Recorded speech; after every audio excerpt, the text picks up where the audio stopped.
El gobierno de Pedro Sánchez asalta el Servicio de Estudios del Banco de España y cercena de raíz su independencia. Veámoslo. Todas las instituciones que toca el PSOE las termina pudriendo. Pasó con el CIS, el Centro de Investigaciones Sociológicas, que ahora se ha reconvertido en un centro de investigaciones sanchistas,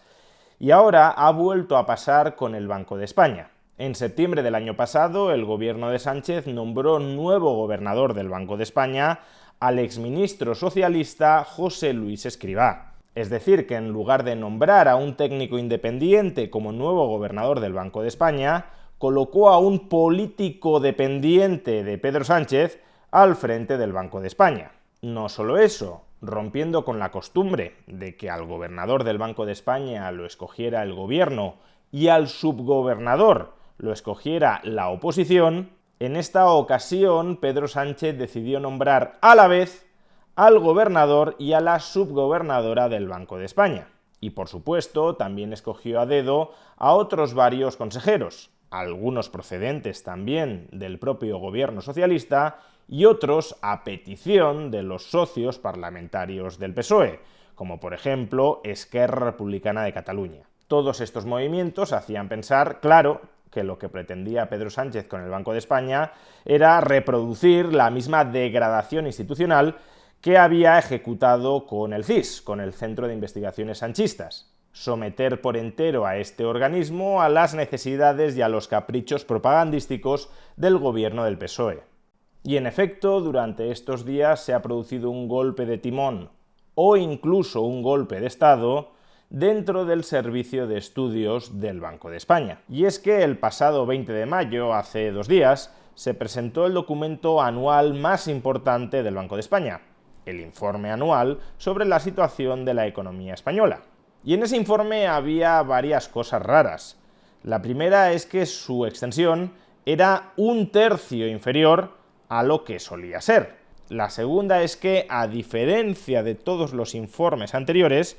las pensiones han dejado de considerarse un problema grave de la economía española para el largo plazo. Vaya casualidad que el actual gobernador del Banco de España, José Luis Escrivá, fuera el ministro de Seguridad Social con Sánchez que aprobó la última reforma de las pensiones. Habría sido bastante curioso y llamativo de ver que el informe del Banco de España, gobernado ahora mismo por Escrivá, dijera que la reforma que hizo Escrivá como ministro no garantiza la sostenibilidad a largo plazo de esas pensiones. Y la tercera cuestión anómala es que el informe tampoco entraba a valorar, como habitualmente hacía y debía hacer, algunas de las medidas de política económica más importantes que pretende aprobar el gobierno de España, ya sea el gobierno del PSOE o anteriormente los gobiernos del PP.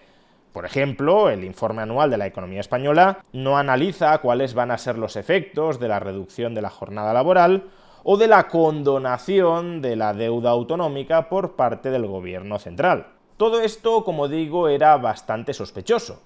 Casi parecía que el informe lo hubiese elaborado un equipo de técnicos distinto al que elaboraron los informes anteriores. Pero no, este no era el caso, porque este informe anual también fue dirigido por el director general de Economía del Banco de España, Ángel Gavilán, un técnico independiente que había elaborado los informes anteriores, en los que sí se consideraba a las pensiones públicas como un problema de largo plazo en la economía española, y en los que sí se entraba a analizar los efectos de las distintas opciones de política económica planteadas por el gobierno de turno. Entonces, claro, si los autores de este informe eran los mismos que los de informes anteriores, pero en este caso se ha dado un giro copernicano en muchísimos asuntos, pues uno podría barruntarse que Ángel Gavilán, el director general de Economía, se plegó a pastelear con los intereses políticos y propagandistas del nuevo gobernador del Banco de España y exministro del PSOE, José Luis Escrivá. Pero no. Hete aquí que ayer saltó la liebre y Ángel Gavilán, después de publicarse el informe anual sobre el estado de la economía española dentro del Banco de España, Ángel Gavilán presentó su dimisión irrevocable, y no por asuntos familiares, como suele decirse en muchas de estas ocasiones, sino por dignidad profesional, después de que el Consejo de Gobierno del Banco de España, es decir, Escrivá y su comparsa del PSOE, se entrometieran continuamente en la labor de investigación y de redacción de este informe anual, justamente para presionar a Ángel Gavilán a que dejara fuera de este informe anual temas sensibles como el de las pensiones, o incluso que quitara un capítulo entero, que había sido ya elaborado en su mayor parte, sobre la situación de la competencia, elaborado además de manera conjunta con la Comisión Nacional de Mercados y Competencia, sobre la situación de la competencia dentro de España. Por tanto, los técnicos independientes fuera del Banco de España y los políticos dependientes de Sánchez dentro de las entrañas del Banco de España. Así es como el PSOE corrompió hasta el tuétano al CIS,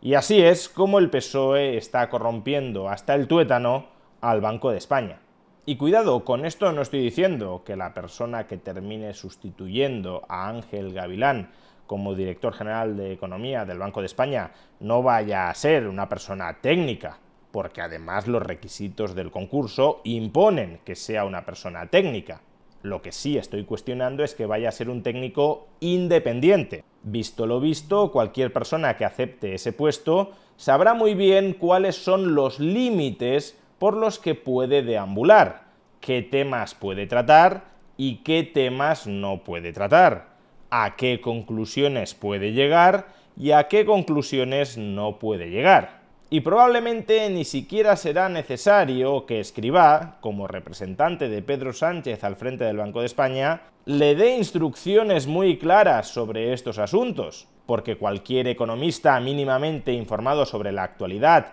y sobre la política económica del gobierno sabe perfectamente qué temas le interesa que se traten y qué temas no le interesa que se traten, qué conclusiones le interesa que se alcancen y qué conclusiones no le interesa que se alcancen. Y por eso, tácitamente, este puesto, después de haber descabezado a un técnico independiente y no alineado con la propaganda socialista, solo podrá ser ocupado por un técnico que acepte una censura previa con respecto a los contenidos de las investigaciones que dirija. Y por eso, tal como ocurrió en el pasado con el CIS,